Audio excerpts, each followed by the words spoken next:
lagi dengan Mama Bercakap.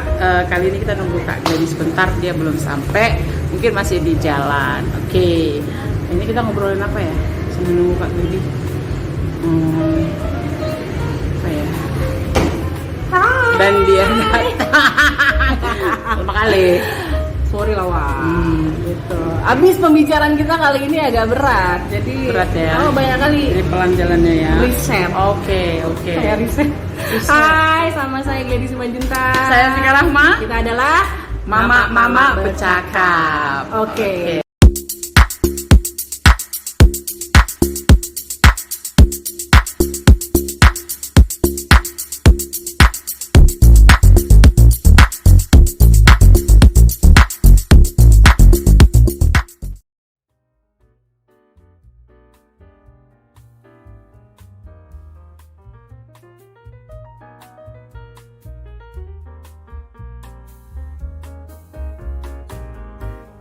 Di episode kita kali ini, kita ngomongin apa nih?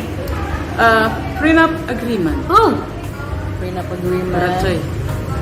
Apa yang melatar belakangi pembicaraan kita kali ini? Jadi ini kayak sebuah pembicaraan tentang perjanjian pranikah. Di Indonesia itu belum ramai perjanjian pranikah, tapi sebenarnya itu sangat diperlukan. Menurutmu? Bagiku dan aku yakin setelah mendengar konten ini banyak mama-mama yang berpikir untuk membuat perjanjian pranikah. Karena jujur aku nggak ada perjanjian pranikah. Samanya, nggak ada juga aku. Tapi aku berpikir mau membuat perjanjian pranikah. Oma, suaminya tinggal.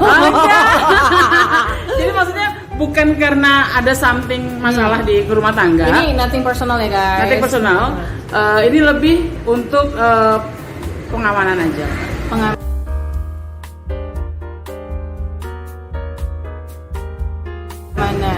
Khususnya untuk mama. Berarti gini, kenapa dibilang pengamanan? Karena banyak sekali wanita yang dirugikan dari pernikahan gitu.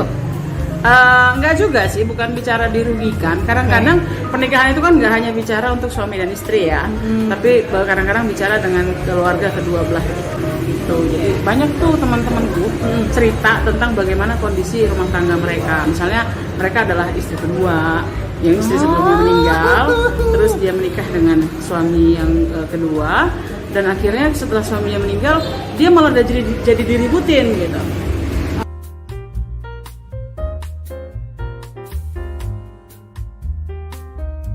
Khususnya nih bicara soal harta lah. Iyalah pastinya. Yang aku tahu ya, prenup agreement itu memang lebih banyak harta gono gini. Iya kan? Atau ada aspek lain nggak di prenup agreement? Ada. Anak. Hak asuh anak. Oke. Hutang. Hutang. Jadi tuh kalau misalnya kita mau nikah, please jangan mikirin bahagianya dulu. Ya, jangan sibuk mikirin pesta dan bulan madu. Come on, be smart girl. Oke, bagi anak-anak SMA yang gara-gara depresi karena online, please kalau nikah tolong pikirkan. Yes, jadi dipikirkan dulu. Prenup agreement itu dia bisa berisi tentang harta yang kita miliki sebelum. Oke. Jadi sebelum menjadi harta bersama. Terus bisa juga bicara hutang. Misalnya aku sebelum nikah aku punya hutang nih. Terus kalau misalnya aku nikah dibawa kemana ke hutang ini? Apakah ditanggung bersama, ditanggung dalam uang belanja atau gimana? Yes. Interesting. Terus hak asuh anak.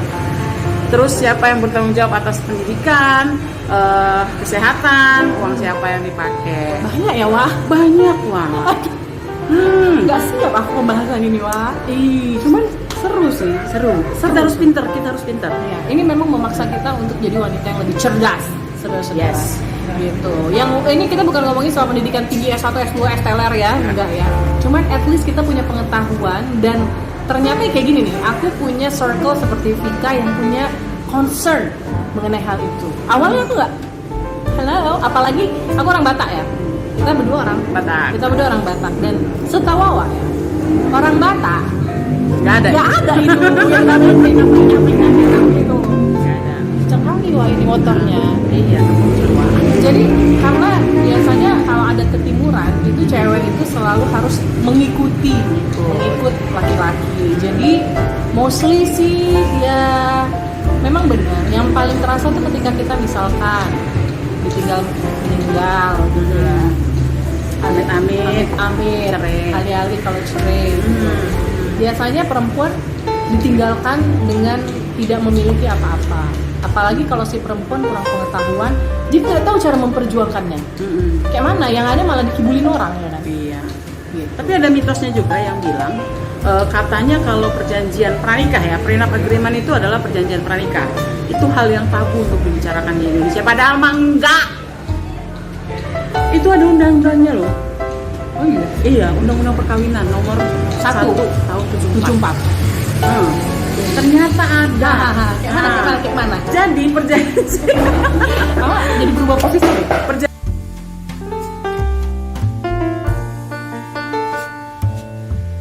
Perjanjian pranikah itu kan guys, dia itu kita harus bikin sebelum menikah, tapi bisa juga sesudah menikah. Oh berarti bisa. Jadi nggak harus. Tidak ada kata terlambat, saudara mama-mama. Tidak ada kata terlambat. Oke. Mulainya dari mana dulu nih? Kalau Mulainya kita di mau konsep dulu. Bisa juga ngubungin konsultan hukum untuk konsultasi pasal per pasal, tapi bisa juga enggak. Banyak di Google isi pasal-pasal perjanjian pranikah. Yang biasanya itu soal uang, soal harta, soal hutang, terus tanggungan keluarga dan lain-lain sebagainya. Apalagi untuk ibu-ibu yang bekerja. Gitu. Yang nggak bekerja boleh juga. Jadi ngatur misalnya nih, Pak, seandainya dirimu lewat duluan, amit-amit, jangan lupa bilang amit-amitnya ya Bu, nanti bapaknya tersinggung. Iya. Jadi yuk kita bikin ini yuk Pak, perjanjian. Atau misalnya seandainya kamu hilap mengalami puber kedua gitu ya kan, hilap bapaknya, yuk kita bikin perjanjian pranikah. So ada rem untuk si bapak-bapak ya. Jadi sebenarnya banyak lebih sebenarnya perjanjian prenup ini bagus juga untuk wanita lah. Sebenarnya lebih bagus untuk ibu-ibunya, untuk proteksi ibu-ibu yang menurut aku sekarang mungkin ada yang tidak peduli atau tidak terbuka pemikirannya. Nah inilah mungkin saatnya kalian memikirkan dulu lah. Kayak aku nih, awak jadi kepikir ya kan. Iya juga ya Wak. Dan aku udah ada. Nah dia setelah dia udah lebih maju menikah. tapi kalian lakukan setelah menikah. Setelah. Ya kenapa enggak? Seolah-olah kayaknya kesannya kita kayak mau melawan suami gitu. Enggak. Ada kesan loh kayak gitu. Enggak lah. Jadi sebenarnya ini tergantung komunikasinya. Iya. Tergantung komunikasinya. Jaga-jaganya ya, ibu-ibu harus pintar-pintar ya. Dan ini Mama. perlu nggak kayak mertua kita ikut jadi saksi gitu? Jadi benar-benar Oh enggak, jadi itu saksinya adalah notaris karena nanti disahkan di depan notaris. Jadi kita konsultasi dulu pasalnya apa aja 1 sampai sekian terserah. Terus kita bawa ke notaris untuk disahkan di depan notaris. Jadi itu memang sih budgetnya sekitar 2 sampai 3 jutaan, tapi kalau ada notaris yang pro bono bagus juga. Alias gratis ya, pro bono itu gratis. berarti intinya tidak perlu ada keluarga besar terlibat. It's just between you and your husband. Yes. Karena yang apalagi kembali lagi ya ke adat timur, yang menikah bukan cuma si laki-laki dan perempuan, tapi keluarga laki-laki dan keluarga perempuan. Keluarga itu bukan bapak, mama, kakak, adik ya. Iya, lebih besar dari itu. Tapi kalau kita Batak itu kan Iya. semarga itu. Semarga itu pomparannya ya kan. Jadi maksudnya kalau ini tahu lah orang luar gitu ya, bukan suami dan istri, mungkin akan bisa menimbulkan pembicaraan atau kenapa harus kayak gitu, takut kali tahu ya, atau kayak mana ya, mungkin mental. Iya, makanya kembali lagi ke mental kita. Mungkin kalau Vika di sini udah siap, kalau awak mesti tengok dulu minimal dari suami dulu yang pasti akan bisa aja bilang buat apa sih Ma kan gitu. Jadi awak pun mau transfer Ini aku kasih tips kalau mau bikin perjanjian pranikah untuk yang sudah menikah. Maksudnya prenup agreement-nya untuk yang sudah menikah. berarti postnap. Iya, yang sebelum juga. Kalau sebelum mungkin bisa karena masing-masing sama-sama ini ya, sama-sama tahu. Well educated lah sama-sama. Sebelum itu 2 bulan sebelum pernikahan bikin perjanjian pranikah. Nah kalau sekarang, aku kan usianya 37. Oh, 37. Oh, oke. Tetap dibilang sama.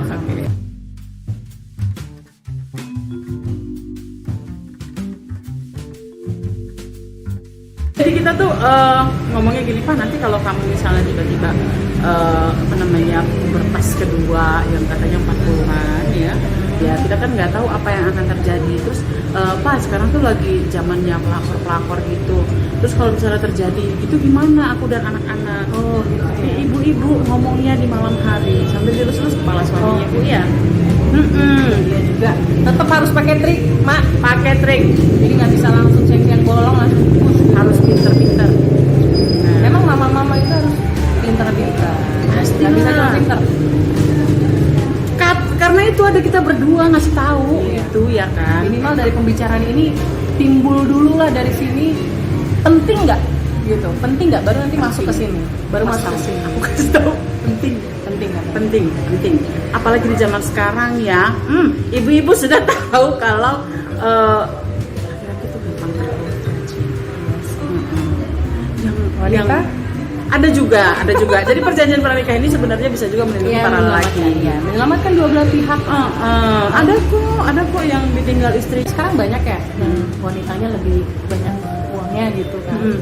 Jadi ya misalnya ini menyelamatkan si laki-laki juga. Jadi Betul. benefit for both. Oh, ya, dua-duanya menguntungkan. Nah, kalian kan juga kalau yang udah menikah ya, kan sudah lelah mencari harta bersama. Terus bukan berarti ibu-ibu yang tidak bekerja itu tidak mencari. Jangan salah, Bu. Itu uang suami bisa dibagi-bagi tiap bulan itu karena kemampuan manajerial istri. Nah, ini satu konten lagi tuh, bagaimana mama memanage Slow. Nanti kita Iya. bahas. Tapi Nah, ini ya- perjanjian dulu, perjanjian. Jadi memang soal uang itu juga salah satu yang penting. Jangan sampai ketika kita ada ditinggal meninggal atau cerai amit itu, jangan sampai kalian merana gitu kan. Terus akhirnya kalian pulang ke rumah mama tanpa ada membawa apa-apa. Ditambah lagi kalau anak-anak itu tidak bisa kita perjuangkan. Ya.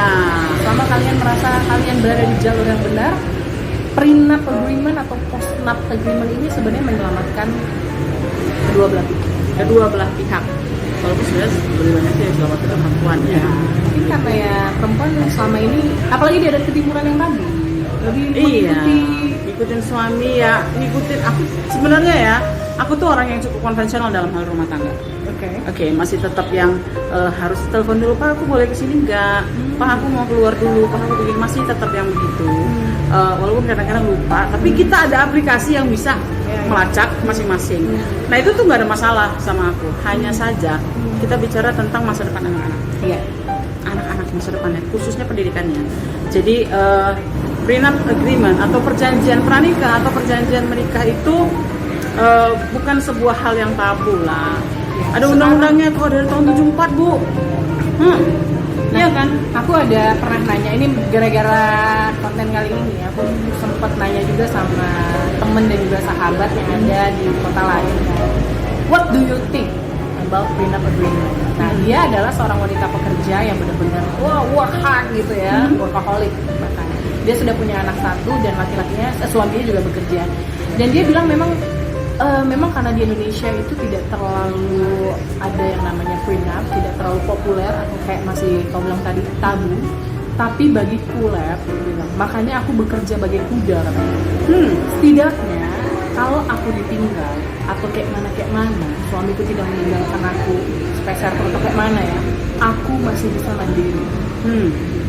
Karena itu dia, karena dia tidak ada prenup, jadi dia harus memikirkan masa depan dia sebagai untuk diri dia sendiri kalau tiba-tiba dia ditinggal. Nah, tapi memang untungnya selama dia berumah tangga sudah ada pembicaraan secara ya verbal informal lah bahwa oke, kalau kita punya rumah atas nama aku. Ya, Itu lisan ya berarti itu ya. lisan aja, dan ketika memang ada rumahnya ya jadinya oke atas nama dia. Tapi itu tidak pernah ada dalam satu dokumen yang namanya prenup bahwa rumah atas nama, tidak pernah. Jadi seberjalannya aja gitu. Seberjalannya dengan dokumen yang masing-masing kan, dokumen rumah, dokumen utang yang kayak kau bilang tadi itu tidak ada dicantumkan dalam satu dokumen yang namanya prenup gitu. Ya aku bisa ngerti karena itu dia tadi, karena kita tidak pernah diedukasi juga sama orang tua kita, mama kita kayak mama awal dulu ya, Sama lah. nggak pernah lah soal nanti kalau nikah harus ke prenup atau apa gitu. Kan bukan bule gitu yang udah bukan, mereka udah dibilang well educated. Aku nggak mau bilang orang Indonesia nggak well educated, cuman intinya mereka udah duluan paham, mengerti fungsinya. Yes. Fungsinya. Kalau kita kan sebenarnya karena kita merasa fungsinya itu tidak terlalu ini, akhirnya jadi kita merasa itu gitu kan.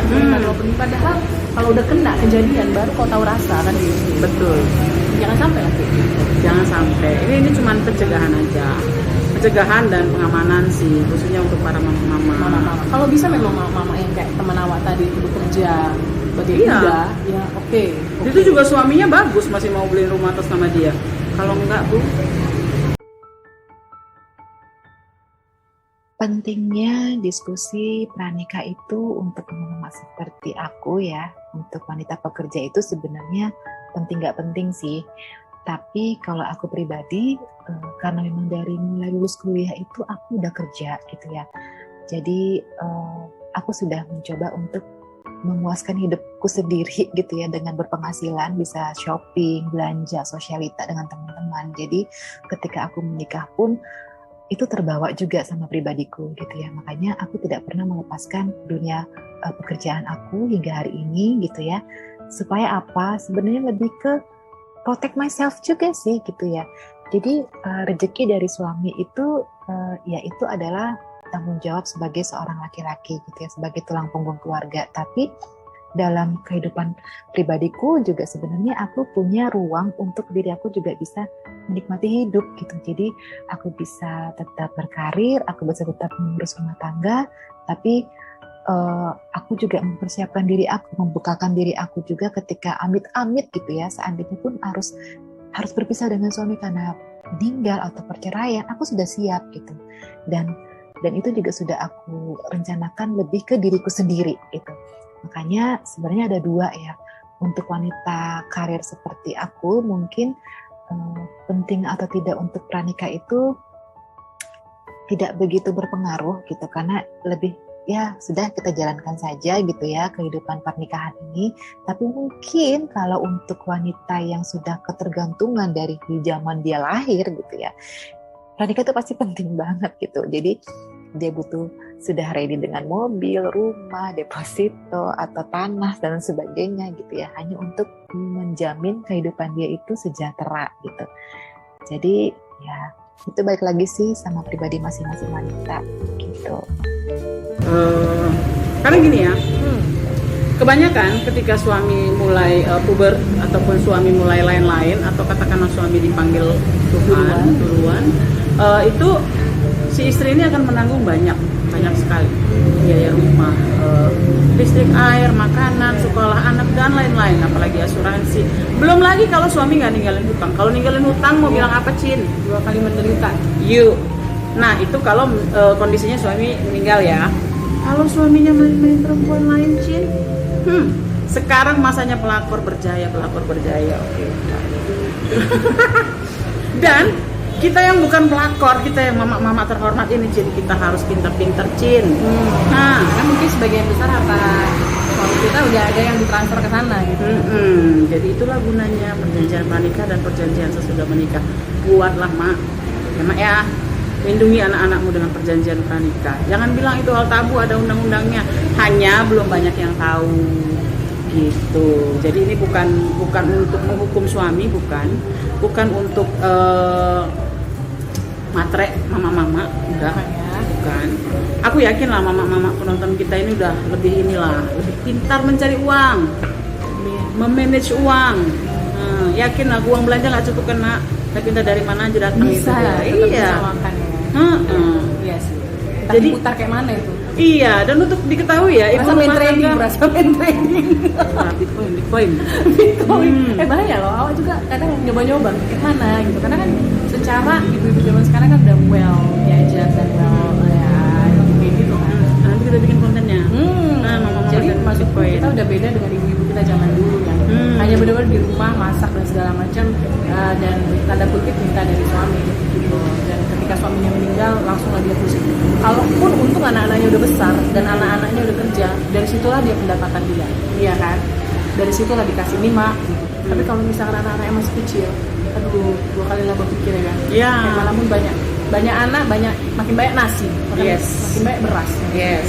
Kalau dia bisa langsung nikah misalkan sama yang Kebanyakan sih mama kebanyakan udah nikah lagi. Biasanya sih mereka bertahan untuk keluarga. Masih cantik dan juga banyak yang suka ya kita lain cerita. Kayak awak gini ya. Masih cantik maksudnya. Jadi saran dari kita adalah buatlah sebuah perjanjian pranikah ataupun sesudah menikah. Baik untuk mama-mama sekarang dan anak-anak gadis yang mau menikah, dipikirkan kembali. Kita sih bukan mau menakut-nakuti sebuah rumah tangga ya, tapi kita mengajak perempuan Indonesia untuk lebih cerdas, punya awareness. Jadi kasus-kasus pelakor itu udah nggak ada lagi nantinya, karena sebodoh amat. Nggak ada yang diambil, Jin, uang udah sama kita semua, ya kan? Aku suka banget sama si Vika. Bener harus pintar. harus pintar. Jadi makanya mama harus komunikasiin sama suami. Mungkin belum langsung bisa ada prenup atau postnap tadi ya. Minimal kayak apa juga enggaknya, minimal mulai terbuka dan mulai bisa membicarakan pillow talk dengan suami. Pillow talk ya. Pillow talk. Yang tadi. Alias ngomong di atas bantal. Bisa setidaknya minta pendapat suami juga. Apakah dia mendukung? Iya. Apakah dia tidak mendukung? Dan situ kita juga punya pengetahuan seberapa advance-nya pemikiran suami kita, seberapa maunya dia melindungi kita. Nampak juga ya kan? Iya. Jadi kalau perempuan zaman dulu kan, dek buktikanlah cintamu pada abang ya kan? Iya. Nah kalau sekarang papa buktikanlah cintamu pada aku kan Biasanya gitu. Kalau udah nikah balik. Balikkan sikit keadaan itu. So semoga konten ini bisa membuat kalian lebih teredukasi dan punya awareness terhadap prenup, marital agreement, dan semoga ini juga bisa menjadi tips yang bagus buat masa depan rumah tangga kalian. Oke? Tapi kalau ada yang nonton terus pengen nge-review sedikit pengalaman dia, sudah siapa tahu membuat ada prenup atau post-up agreement setelah pernikahan, di comment below. Video jangan lupa subscribe dan tekan tombol like. lonceng. Oke, sip. Vika dan Glady sign out. Bye. See you di Mama Mama Bercakap